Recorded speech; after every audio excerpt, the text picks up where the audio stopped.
EVM ಬದಲು ಮತಪತ್ರಗಳನ್ನ ಮಾಡಬೇಕು ಅನ್ನೋ ಸರ್ಕಾರದ ನಿರ್ಧಾರಕ್ಕೆ ಸ್ಥಳೀಯ ಸಂಸ್ಥೆಗಳಿಗೆ ಚುನಾವಣೆ ಮಾಡಿಸ್ತಕ್ಕಂಥ ಅಧಿಕಾರ ರಾಜ್ಯ ಸರ್ಕಾರದ ತೀರ್ಮಾನ. ಸಂಪೂರ್ಣವಾಗಿ ರಾಜ್ಯ ಸರ್ಕಾರದ ತೀರ್ಮಾನವನ್ನ ಅವರು ತೆಗೆದುಕೊಂಡಿದ್ದಾರೆ.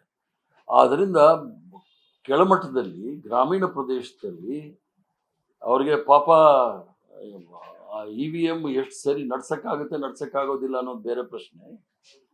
ಈ ಒಂದು ಇದರಿಂದ ಬ್ಯಾಲೆಟ್ ಪೇಪರ್ ಇಂದ ಒಂದು ನಿಷ್ಪಕ್ಷಪಾತವಾಗಿರ್ತಕ್ಕಂಥ ಚುನಾವಣೆ ನಡೆಯುತ್ತೆ ಅನ್ನೋದನ್ನ ತೋರಿಸ್ಕೊಡ್ತೀವಿ ಇಡೀ ರಾಷ್ಟ್ರಕ್ಕೆ. ಯಾಕಂದ್ರೆ ಈಗಾಗಲೇ ಎಲ್ಲ ರಾಜ್ಯದಲ್ಲೂ ಸಹ ವೋಟ್ ಚೋರಿ ನಾವು ನೋಡಿದ್ದೀವಿ, ಯಾವ ರೀತಿ ವೋಟ್ನ ಕಳ್ತನ ಮಾಡ್ತಾರೆ ಅಂತ ಹೇಳಿ. ಅದನ್ನ ಈಗ ಬಿಹಾರಲ್ಲೂ ಆಯ್ತು, ಈಗ ಹರಿಯಾಣದಲ್ಲೂ ಇದೆ. 64,000 ಒಂದು ಅಸೆಂಬ್ಲಿ ಸೆಗ್ಮೆಂಟ್ ಅಲ್ಲಿ ಹೆಚ್ಚು ಕಮ್ಮಿ ಮಾಡಿದ್ದಾರೆ. ಮೋದಿ ಚುನಾವಣೆ ನಿಲ್ತಕ್ಕಂಥ ಬನಾರಸ್ಸಲ್ಲಿ ಮಾಡಿದ್ದಾರೆ. ನಮ್ಮ ಅಜಯ್ ರಾಯ್ ಅಂತೇಳಿ ನಮ್ಮ ಪ್ರದೇಶ ಕಾಂಗ್ರೆಸ್ ಕಮಿಟಿ ಅಧ್ಯಕ್ಷರು ಅವ್ರು ಬಹಳ ಸ್ಪಷ್ಟವಾಗಿ ಹೇಳಿದ್ದಾರೆ. ಆದ್ರಿಂದ ಬ್ಯಾಲೆಟ್ ಪೇಪರ್ ಬಂದಿರೋದು ಸ್ವಾಗತಾರ್ಹ. ಭಾರತೀಯ ಜನತಾ ಪಾರ್ಟಿಯವ್ರಿಗೆ ಈಗಾಗಲೇ ನಡ್ಕ ಹುಟ್ಟಿದೆ, ಯಾಕಂದ್ರೆ ಅವ್ರ ಆಪರೇಷನ್ಗಳ ಕೆಲಸ ನಡೆಯೋದಿಲ್ಲ ಅಂತ.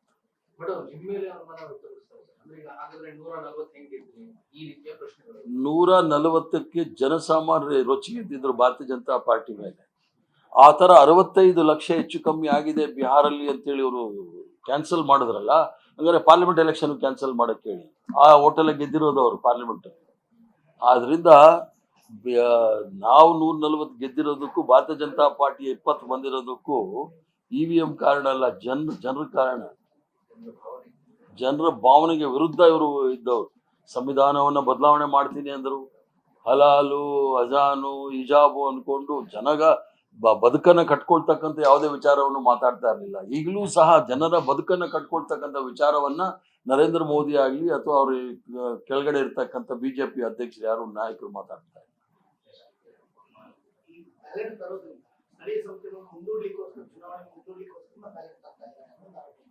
ಸ್ಥಳೀಯ ಸಂಸ್ಥೆಗಳನ್ನ ನಾವ್ಯಾಕೆ ಮುಂದೂಡೋಣ? ಇವರು ಆ ಕಾಲ ಹೊಟ್ಟೋಯ್ತು. ಈಗ ಹೋದಾಗ ಗೊತ್ತಾಗುತ್ತೆ ಸ್ಥಳೀಯ ಸಂಸ್ಥೆಗಳಲ್ಲಿ ಯಾವ ತರ ಜನ ತೀರ್ಮಾನ ಕೊಡ್ತಾರೆ ಅಂತೇಳಿ.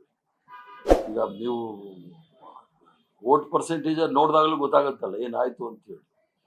ಕೇವಲ ಬೆಂಗಳೂರು ದಕ್ಷಿಣ ಕ್ಷೇತ್ರದಲ್ಲಿ ಹಂಗಾಗಿರುವಾಗ ಬೇರೆ ಕ್ಷೇತ್ರದಲ್ಲಿ ಏನೇನು ಆಗಿರ್ಬೇಕು ಅನ್ನೋದು ಗೊತ್ತಾಗುತ್ತೆ ಸ್ಪಷ್ಟವಾಗಿ.